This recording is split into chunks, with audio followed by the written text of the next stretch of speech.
Welcome to Ashwini ಕನಸು blog. ಎಲ್ಲ ಹೇಗಿದ್ದೀರಾ? ಚೆನ್ನಾಗಿದ್ದೀರಾ ಅಂತ ಭಾವಿಸ್ತಾ ಇವತ್ತಿನ ಒಂದು ವಿಡಿಯೋ ಸ್ಟಾರ್ಟ್ ಮಾಡ್ತಾ ಇದ್ದೀನಿ. ಇವತ್ತಿನ ವಿಡಿಯೋದಲ್ಲಿ ಫ್ರೆಂಡ್ಸ್, ಇಂಥ ಹೆಂಗಸ್ರುಗಳು ಮನೆಯಲ್ಲಿದ್ದರಂತೂ ಮನೆಯಲ್ಲಿ ದಟ್ಟ ದರಿದ್ರಗಳು ಬರುವಂಥದ್ದು ಖಂಡಿತವಾಗಿಯೂ ನಿಜ. ಏಕೆಂದರೆ ಅವರು ನಾನು ಹೋಗಿದ್ದೇ ದಾರಿ, ನಾನು ಬಂದಿದ್ದೇ ದಾರಿ, ನಾನು ಹೋಗೋದೇ ರಾಣಿ, ನಾನೇ ಎಲ್ಲ, ನಂದೇ ಎಲ್ಲ ಅನ್ನೋ ಮಟ್ಟಿಗೆ ಅಹಂಕಾರ ತುಂಬಿಕೊಂಡು ನಾನು ಮಾಡಿದ್ದೇ ಸರಿ ಅನ್ನೋ ಅಂತ ಇರುವಂಥ ಮನೆ ಹೆಣ್ಣು ಮಕ್ಕಳು ಯಾವತ್ತೂ ಉದ್ಧಾರ ಆಗಿರೋ ಚರಿತ್ರೆನೇ ಇಲ್ಲ ಫ್ರೆಂಡ್ಸ್. ಯಾಕೆ ಅಂದರೆ ಅವರಲ್ಲಿ ನಾನು ಅನ್ನೋದು ಖಂಡಿತ ತುಂಬ್ಕೊಂಡ್ಬಿಟ್ಟಿರುತ್ತೆ. ಮತ್ತು ಮನೆಗೆ ದರಿದ್ರ ಬರೋವಂಥದ್ದು ಕಾರಣ ಏನು ಅಂದರೆ ಅವರು ಮಾಡುವಂಥ ಕೆಲಸಗಳೇ ಅವರಿಗೆ ಮನೆಯಲ್ಲಿ ದರಿದ್ರ. ಎಷ್ಟೇ ಸಂಪಾದನೆ ಮಾಡಿದ್ರು ಮನೆಯಲ್ಲಿ ಉಳಿಯಲ್ಲ ದುಡ್ಡು. ಸಂಜೆಗೆ ನೀನು 1000 ತೊಗೊಬಂದ್ರೂ ಬೆಳಗ್ಗೆಗೆ ₹1 ಹಾಲು ತೊಗೊಳಕ್ಕೂ ದುಡ್ಡಿರಲ್ಲ. ಅದಕ್ಕೆ ಕಾರಣಗಳೇನು? ಇವ್ರುಗಳು ಮಾಡ್ಕೊಳ್ಳೋಂಥದ್ದೇ ತಪ್ಪು.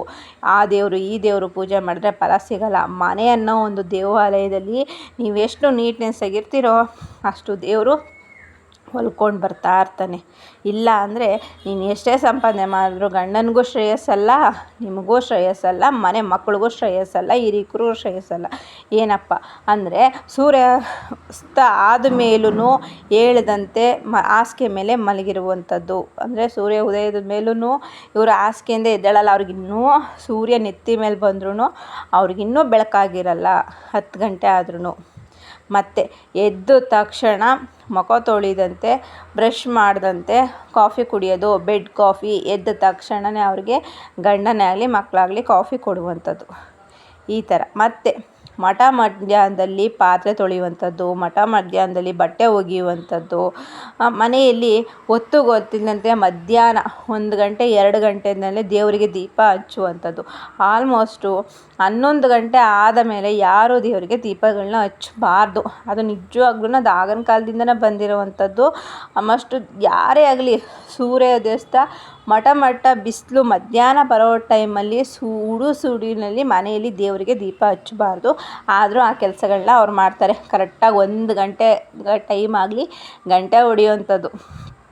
1 ಗಂಟೆಗೆ 1 ಗಂಟೆ 2 ಗಂಟೆಯಲ್ಲಿ ದೇವರಿಗೆ ದೀಪ ಹಚ್ಚುವಂಥದ್ದು. ಆಮೇಲೆ ಅಡುಗೆ ಮನೆಯಲ್ಲಿ ಮುಸುರೆ ಪಾತ್ರೆಗಳನ್ನ ಹಾಗಾಗಿ ಅಲ್ಲಲ್ಲೇ ಎಲ್ಲೆಲ್ಲಿ ಊಟ ಮಾಡಿರ್ತಾರೆ ಅಲ್ಲಲ್ಲೇ ಇಟ್ಬಿಟ್ಟು ಸ್ಟವ್ ಮೇಲೆ ಒರೆಸ್ದೇನೆ ಫುಲ್ ಗಲೀಜಾಗಿ ಇಟ್ಟು ಮಲಗಿ ಬೆಳಗ್ಗೆ ಎದ್ದು ಕಾಫಿ ಕುಡಿದು ಅವ್ರು ಎಷ್ಟೋ ಹೊತ್ತಾದಮೇಲೆ 11 ಗಂಟೆ ಮೇಲೆ ಮನೆ ಒರೆಸೋದು, 11 ಗಂಟೆ ಮೇಲೆ ನೆಲ ಒರೆಸುವಂಥದ್ದು, ಕಸ ಗುಡಿಸುವಂಥದ್ದು ಇದನ್ನೆಲ್ಲ ಮಾಡ್ತಾರೆ.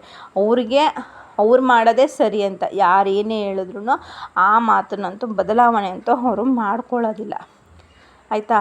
ಆಮೇಲೆ 1 ಗಂಟೆಗೆ ಹೋಗ್ತಾರೆ ಬಾಗಿಲಿಗೆ ರಂಗೋಲಿ ಹಾಕಲಿಕ್ಕೆ.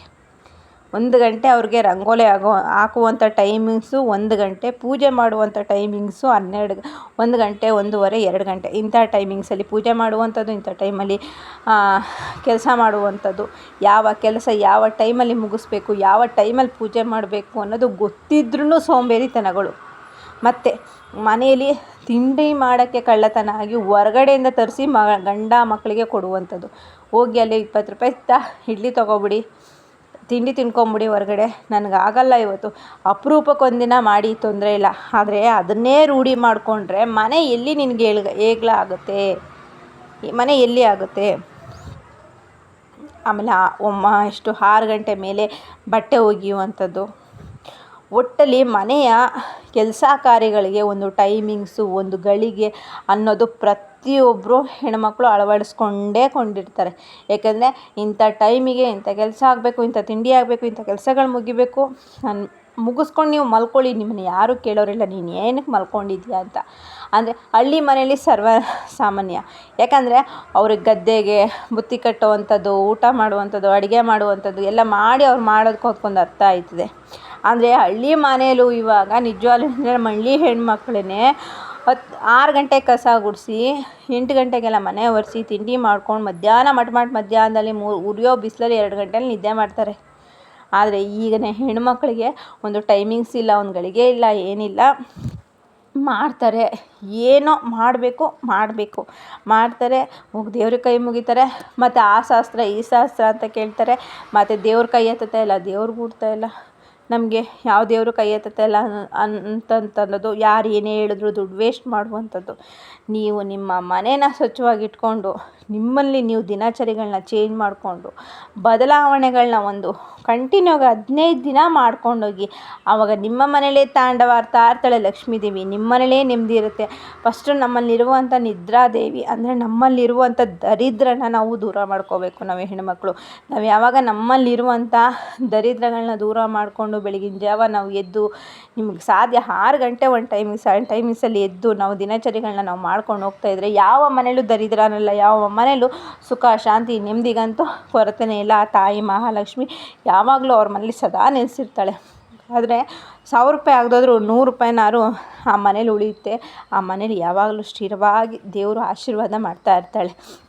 ಅದು ಎಲ್ಲ ಕೊಳಕ್ತಾಂಬರನೂ ನಮ್ಮ ಹತ್ರನೇ ಇಟ್ಕೊಂಡ್ಬಿಟ್ಟು ದೇವ್ರು ಒಳ್ಳೇದು ಮಾಡೋಲ್ಲ ದೇವ್ರು ಒಳ್ಳೇದು ಮಾಡೋದು ಎಲ್ಲಿ ಮಾಡೋಕ್ಕಾಗತ್ತೆ? ನಿಜ ಅಲ್ವಾ ಫ್ರೆಂಡ್ಸ್? ಈ ವಿಡಿಯೋ ಇಷ್ಟ ಆದರೆ ಲೈಕ್ ಮಾಡಿ, ಸಬ್ಸ್ಕ್ರೈಬ್ ಮಾಡ್ಕೊಳ್ಳಿ, ಹಾಗೆ ಸಪೋರ್ಟ್ ಮಾಡಿ. ನಿಜ ಬದಲಾವಣೆಗಳನ್ನ ನಮ್ಮಲ್ಲಿ ನಾವು ಮಾಡಬೇಕು. ಈ ಥರ ಹೆಂಗಸ್ರುಗಳಂತೂ ಅವ್ರ ಜೀವನದಲ್ಲಿ ಬದಲಾವಣೆಗಳು ಮಾಡ್ಕೊಬಿಟ್ರೆ ಆ ಮನೆ ಖಂಡಿತ ಹೇಳ್ತೀನಿ ನಂದ ಗೋಕುಲಕ್ಕೆ 2 ಇದಿಲ್ಲ.